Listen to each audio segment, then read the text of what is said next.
Today I'm going to show you how to work the Intarsia long tail cast on. This method uses the long tail cast on method as its base and allows you to cast on two colors seamlessly, and because it's Intarsia, they are already joined in the cast on row instead of having to work to join the second row. So let's get started. The first thing that we do is cast on the desired number of stitches with the first color using the long tail cast on method.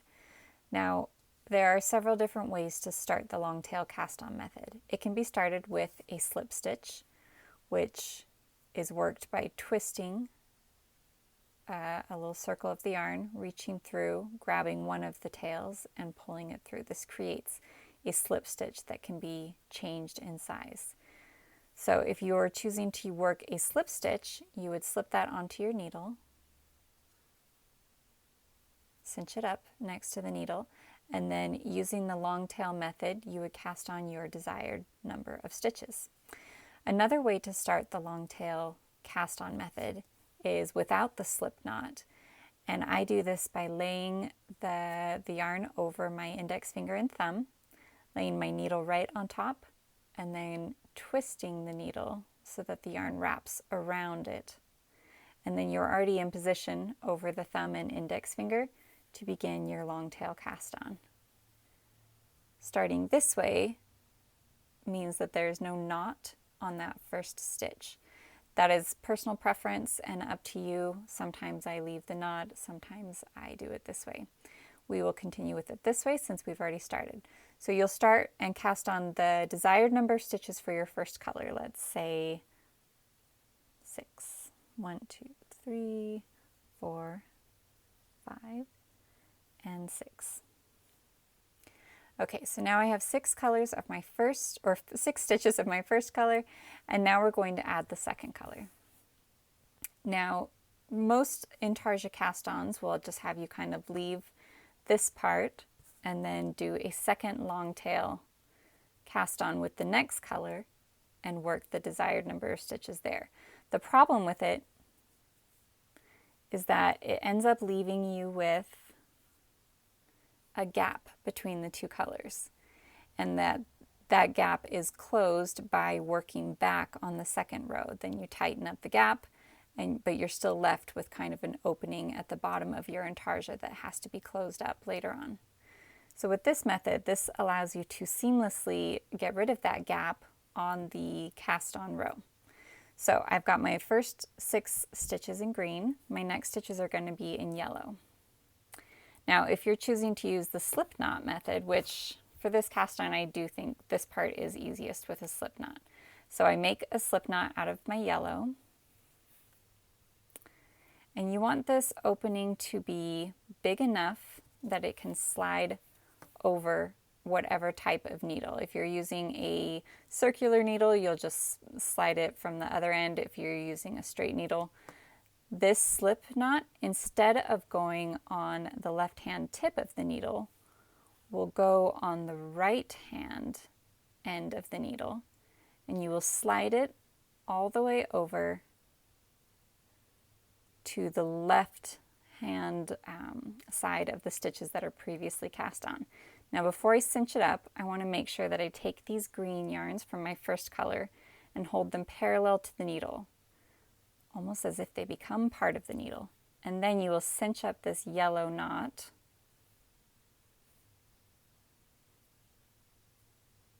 right to the base of where your stitches stop. Now the green ends can be just left in the back, and I'm going to pick up my yellow yarn and continue to cast on however many stitches you need of the second color.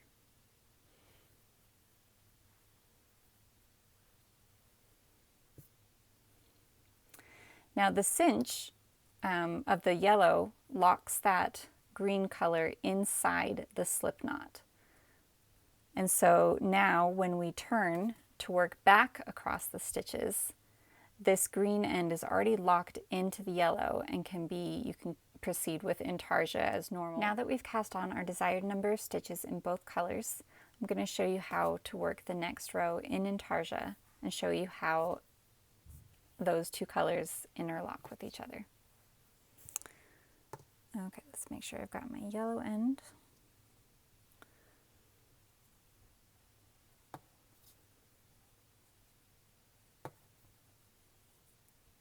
I'm going to purl back across my yellow stitches. This is my second color. And then when I get to the point of change, I'm going to drop my yellow color to the left side and pick up my green from underneath it. Kind of cinch that and make sure that that last stitch is cinched up that you cast on. And then proceed to purl across the green stitches.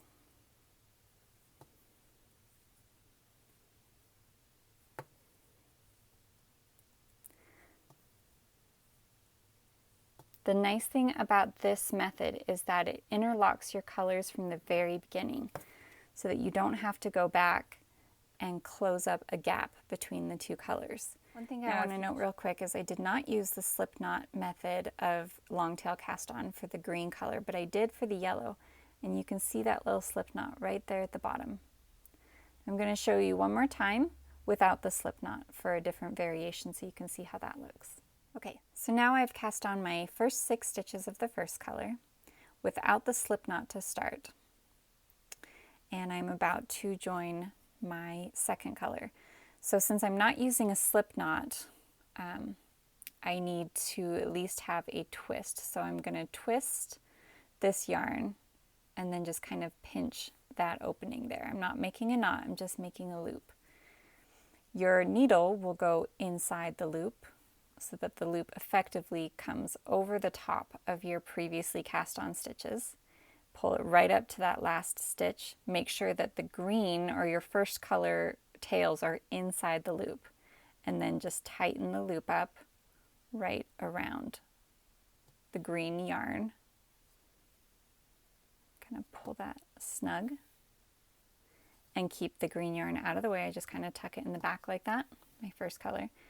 And then I haven't created a slip knot, I've just twisted it around the top, and then I can proceed to do a long tail cast on and cast on the number of stitches I need for the second color.